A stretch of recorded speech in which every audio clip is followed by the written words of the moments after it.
Telangana phone tapping వ్యవహారంలో మాజీ IPS BRS నేత ఆర్ఎస్ ప్రవీణ్ కుమార్ సోమవారం సిట్ అధికారుల ఎదుట హాజరయ్యారు. గత ప్రభుత్వ హయాంలో జరిగిన ఫోన్ ట్యాపింగ్ పై ఆయన్ను ప్రశ్నించారు.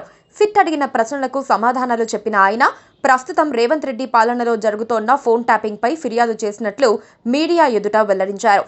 సిట్ కార్యాలయం నుంచి బయటకు వచ్చిన ఆర్ఎస్ ప్రవీణ్ కుమార్ మీడియాతో మాట్లాడారు. కాంగ్రెస్ పార్టీ అధికారంలోకి వచ్చినప్పటి నుంచి విచ్చలవిడిగా ఫోన్లు ట్యాపింగ్ చేస్తున్నట్లు ఆయన ఆరోపించారు. కేబినెట్ మంత్రుల ఫోన్లు కూడా హ్యాక్ చేస్తున్నారంటూ ఆరోపణలు చేశారు.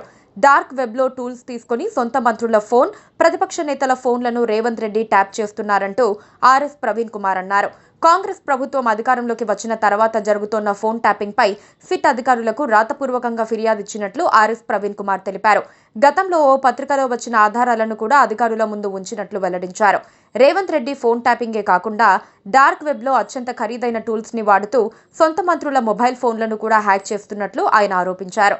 ప్రతిపక్ష నేతలు, బిజినెస్ మ్యాన్ల ఫోన్లను కూడా హ్యాక్ చేస్తున్నట్లు పత్రికలో వచ్చిన విషయాన్ని ఆయన ఉటంకించారు.